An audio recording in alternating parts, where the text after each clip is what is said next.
Hello and welcome to Connected. I'm Divya Gopalan. Historically and today, the voices of Indigenous people are filtered and even distorted by mainstream society, narratives given by governments and academics, and the media with little representation. And not surprisingly, it's resulted in misunderstandings, stereotyping, prejudices, and even institutionalized discrimination. And that is what both our guests' ancestors once endured, and for many, it's still very much a reality. But today, we want to hear their voices clearly and understand their journey of identity and their hopes for the future of their communities. For that, joining us, we have Nadira Ilana in Kuala Lumpur, a Malaysian filmmaker, and we have Fran Pan in Taipei, a public worker. Thank you both for being part of this program. I want to start, as I said, with your own journeys to begin with. But before I go to that, Nadira, tell us more about your people. Okay. Thanks for having me on the show. Firstly, Divya. My background is I'm mixed ethnic Dusun as well. So Dusun Hijau, Tindal, and Gana from Sabah. And the Gadas and Dusuns are the indigenous majority of North Borneo. And Fran, this may seem like an odd question to you, but what's your name? Actually, well, when I met the people from the English native speaker, I use Fran. But actually, I do have an indigenous name, which I don't commonly use. That it could be a topic we discuss later, as a Yadan Gawats. The Yadan is the given name, and Gawats is the family house name. Yeah, because we don't have a last name in my group, so we call it family house name. And Nadira, just as pointed to you, I want to start with your own experience here. You mentioned not knowing you were Indigenous until your 20s. Can you explain? It's not that my parents didn't talk to me about my heritage, but I do come from a mixed background as well. And I attended a Chinese school. So I actually spoke Chinese to my Dusun grandmother growing up. And so I think for that generation who were around during the formation of Malaysia, I think they sort of to assimilate to the country, they pushed it down. But also whatever representations of indigenous peoples, because I grew up in the city as well, we were always painted as jungle people. And that wasn't necessarily my experience of it. And it wasn't until much later that I became aware more of the narratives and the politics and my own personal connection to it, that I started to identify as an indigenous person. And Fran, for you, it's slightly reverse. You grew up in your ancestral village. Can you tell us what that was like? Yeah, I have to say, fortunately, I'm very lucky. Even 30 years ago, the Taiwanese society, people are not very, respect the indigenous culture. At that time, my father, who comes from the Mingnan, or people say Han, the ethnic from Taiwan, but my father is very respect my mom's culture. So actually, most of the time, I live in where my mom work, and most of the time, my mom work in the indigenous community. So I grew up in my mother's side. So I don't have this journey that to find myself indigenous identification, because I grew up in this mixed culture or cross cultures surrounding. Yeah, so I have to say I'm very lucky. Nadira, speaking about the wider population of Malaysia, often when you, even at a governmental level, it's divided into Bumi, Malays, Indian, and Chinese. Where do indigenous people fall into that? Indigenous peoples would fall under Bumiputra still. From my studies, because I had also done a documentary called The Silent Riot in 2012, which was about the Sabah political riots of 1985 following an election there. And so that's kind of how I learned more about Sabah's political history and how Borneo politics had sort of systematically been dominated by federal, even starting since the formation of Malaysia, really. I don't know why I'm laughing. I think just because I guess it's just so absurd. But yeah, I believe that Borneo politics has often been controlled by federal, but there are efforts since 2010 to reverse that. Right. And Fran, I remember speaking to you earlier, and you talk about your move from the ancestral village to the city, which was somewhat of a culture shock, which kind of speaks to a wider issue of how Indigenous people are perceived in Taiwan, particularly in the cities. Can you speak to that? I think the urban Indigenous issue is not only in Taiwan and is happening all around the world, because I think now in Taiwan it's like 50-50. 50 people still live in their homeland and 50 already migrate to the city. And myself, because I moved to the, when I was a kid, I thought myself as Indigenous like naturally. But when I moved to the study, because the good university, most of the time they are in the city. So I just realized, well, there's a differences actually between Indigenous people and non-Indigenous people. And speaking to that, Nadira, do you see a clear kind of difference in perception in rural areas or areas, like in Borneo, and then you come to the big city like Kuala Lumpur? What is the difference in perception of Indigenous people? I don't know. I think maybe if you're Indigenous, sometimes you just don't know that you're Indigenous because you're just living. And this is, I think what Fran said really just registered. You were just living our own lives, and then when you go somewhere that doesn't have Indigenous peoples in the same way, then that's when you start to sort of get a bit of a culture shock and know yourself. But I think that the issue that I have when I first moved to Kuala Lumpur in 2010 to work, firstly, a lot of people forgot that Sabah and Sarawak were part of Malaysia, so they would tell me, "Welcome to Malaysia." They couldn't tell the difference between Sabah and Sarawak. A lot of people had never heard of Kadazan Dusuns before over there. There's a tendency to see that a lot of the narratives surrounding Indigenous peoples in Malaysia is exoticized. It's not told by Indigenous peoples themselves. Right. According to government figures, and I'm speaking to the rural-urban divide at the moment, but I do want to speak a bit more about the idea of letting Indigenous people speak for themselves and tell their own stories. But one of the issues here, again, is geographical. According to government figures, nearly 50% of Taiwan's Indigenous population now live in cities, and that makes it difficult to preserve cultures, traditions, and their way of life. Now, Suming Rupi is an Indigenous musician and an actor from the Amis tribe in Taiwan. He spoke to Connected about this very issue.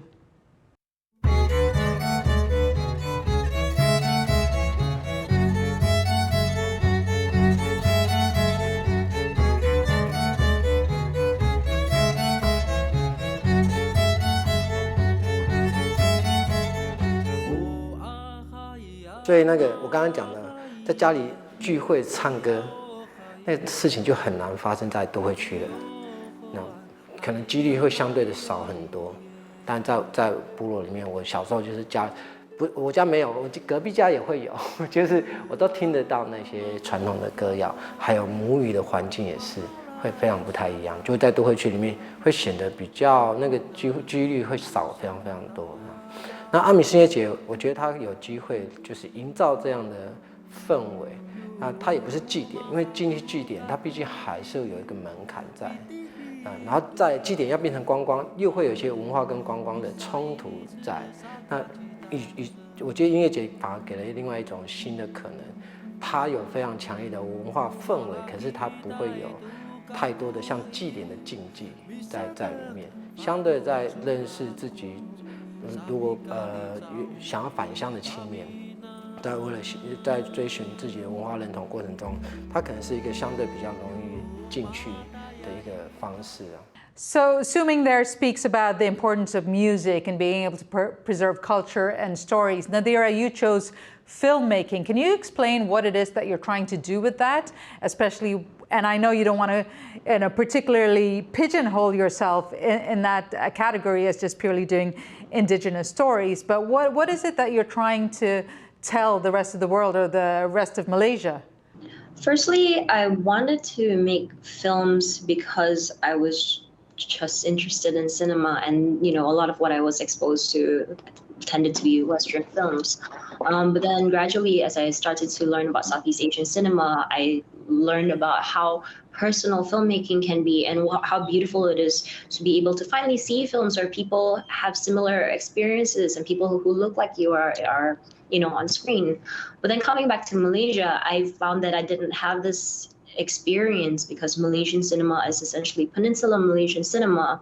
And I guess I started to dig deeper into what my source of stories would be, and it ended up being my Indigenous heritage. So right now I'm working towards being able to sort of take up space and make my film titled Wilderness, which is based on Indigenous folklore, Kadazandusun folklore, and be able to translate that into a cinematic language. So from oral traditions to cinematic language, there is a kind of politics as well that comes with being Indigenous. It's not just your ethnicity and your background. It's not just loving nature. Some people think that if you love nature, you can be Indigenous. I said, no, it doesn't work that way. But it's having to constantly counter the cultural erasure. And when you create cinema, what you're also doing is you're creating new memories. You're creating a new an experience for people. And I think that that's really powerful for Indigenous peoples to go beyond performative sharing and sharing with our voices and our live experiences. Fran, you grew up in your village, your ancestral village. Can you tell us how important storytelling and music and dance and basically the whole idea of passing down kind of your tradition and culture orally was, and how you feel about that in the city? Are you seeing, are you worried that it will disappear because we don't see it in daily modern life? Well, I have to say, I think I will be worried about the things, even though that we try to preserve all this history by like technical devices. But I have to say, only when you are in this environment, you can have a stronger feeling. When I stay in a village, and after the dinner or when the family gathering together, we sing, we dance, or we share the story, like what our ancestors, experienced. And even although the music is a very soft element, but there's a lot of power and wisdom inside. So you do feel like when somebody sings the same song or sing some like a familiar rhyme, then you feel connected. So I know it's interesting things like Indigenous people, even they immigrate to the city, they still try to live together. So I know some certain city area, there are a lot of Indigenous people that live together, and they're still they still can have this kind of like a music or this cultural elements in their life. Yeah. Nadira, you had a very different upbringing and in a very mainstream system. Why do you feel that it is necessary to explore this part of you? What made you realize or really pushed you to try and understand more about your Indigenous background? I think where the interest started in my own Indigenous heritage is that I have always been an environmentalist. I've always cared about nature, and I think that when I started my career, I was also helping out with sort of environmentalist campaigns, and I think developing my network with other Indigenous NGOs as well, like Pakos Trust, gave me kind of another community, another home, another form of access to my own heritage. And it helped me to sort of like forgive myself for not necessarily having that immediate interaction. And the more I learned as well about how that had been systematically taken away from me, because there was a point where there were Malayization sort of policies where they had tried to ban Indigenous languages from the radio or reduce them. It took me a while to realize that it wasn't my fault that I was not exposed to my culture, but I was very fortunate that there were NGOs there, and that my passion for the environment led me back to my roots. And Fran, if I could flip that question to you and ask you, how did you feel you had to change? You grew up in the ancestral village, clearly living by the traditions and being part of that culture, and then moving to the city and becoming living in the urban areas. How did you feel you had to change to adapt to that, or to be more part of the mainstream, or did you have to change? So actually, I grew up in this multicultural environment. So I don't really feel that I have a lot of things to change, but it's just that you need to have more understanding, and you need to have more. I would say you need to have need to have stronger muscle, because in the city, there are a lot of people that don't understand your culture or why you're saying some word or sentence or even your behavior. If there's one thing that have to change to adapt in the city or urban life, it would be I have to train my mental resilience, or you could say that a strong muscle to face all the kind, even is people maybe it's a prize to you, like indigenous people can sing, but actually it's kind of like a micro discrimination topic here. Fran, I'm changing tack a little bit here. I know you're familiar with the National Indigenous Games held in Taipei, which featured thousands of athletes competing in a range of sports, which included traditional Indigenous events. And for the first time, New Zealand Maori participated in the competition. Our reporter James Chater looks at the significance of the Games. This is Taiwan's National Indigenous Games. The event brings together more than 8,000 athletes from Taiwan's 16 indigenous tribes in a celebration of sport and indigenous culture. But this year, the Games have a very special first-time visitor from Aotearoa, New Zealand. I'm Māori, the indigenous people of Aotearoa, and it's awesome to be a part of this event. It's the first time that Māori has been a part of this event, and it's an honour and a privilege to be here. Taiwan's indigenous people make up around 2.5% of the country's population. Those communities have historical connections with indigenous peoples across Southeast Asia and the Western Pacific. Researchers have demonstrated ties between the indigenous languages of Taiwan and New Zealand. Tina Wilson is New Zealand's Director of Trade in Taiwan. She helped get the Maori athletes to Taiwan and says events like this are about much more than just sport. We spend quite a bit of time with our counterparts trying to have study across both, because we can also learn from Taiwanese as well. It's not one way. It could span from entities, urban living, revitalisation of language and culture, how does that survive in a modern day context, urban drift, all those things that really happen in indigenous communities that then get disenfranchised from their original home places. But here, those discussions are taking place through the medium of sport. One of the signature events is traditional hunting, where a team of 8 must catch and carry a pig at the Games, represented by a 70-kilogram sack. This team from Taiwan's central city of Taichung took home first prize. 传统狩猎在我们原住民16族几乎每一组都有打猎的一个文化习俗，所以这个项目呢，对我们文化传承是非常有意义的。那我们每队呢都有老中青合在一起，来共同完成这个技术的传承呢，跟狩猎团结合作。Of course, this is a competition, and this team behind me is very happy that they've won today. But ultimately, this is an event about community and bringing together indigenous people from across Taiwan and indeed around the world. James Chater and William Chen for Connected.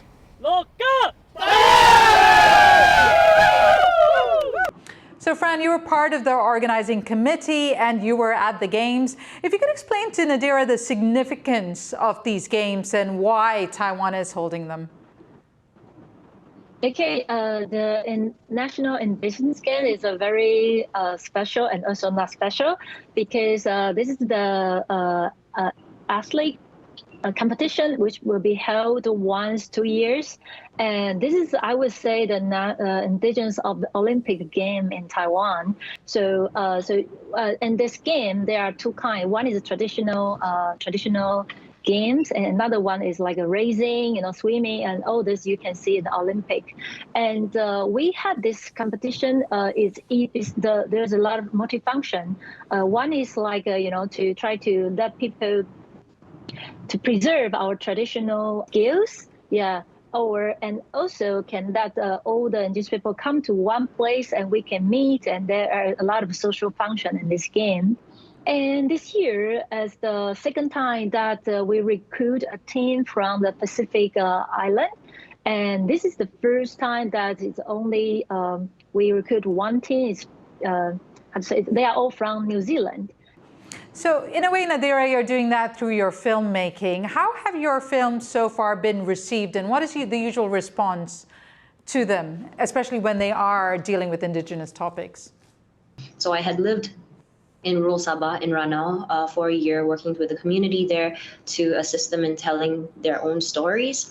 And I think what was interesting about screening the films back to urban people in KL was that the more negative responses or the strange responses were kind of like, oh, I love history, because they couldn't understand that people still live like that today. Because they're so urban. People want exotic images of Indigenous peoples. If we're not exotic enough from them, if we don't live up to the stereotypes in their heads, when they see us as regular people, even though we're not entirely, they get disappointed and sort of like turned off. But with younger people younger audiences are amazing because they're much more aware of diversity and inclusion. If they see something that's different from them, they want to learn more about it. But the struggle that I had definitely making these films was that I also had to become a film programmer, because if you present the work just on its own, a lot of people might not, who are not Indigenous, might not have a context for what it is, and they might get confused if there's no call to action, because they believe that Indigenous peoples are always, I guess, in peril. In a sense, we are, but yeah, we can also be normal people, and that can be disappointing for some people sometimes. So, Fran, I saw you nod there at several points as Nadira was speaking, and one of the ideas is, with things like the Indigenous Games, how is it being received by the wider public, and the danger of exoticism, them saying, okay, this is how Indigenous people look and act and are, rather than accepting that you are all the same, but with different cultures and backgrounds. I think when we are really doing like a great job and this raising or mother zone or this area, then they of course they will cheer for you, but they wouldn't be too much surprised.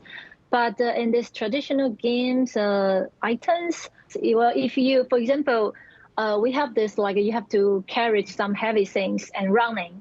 And of course, it's funny for them.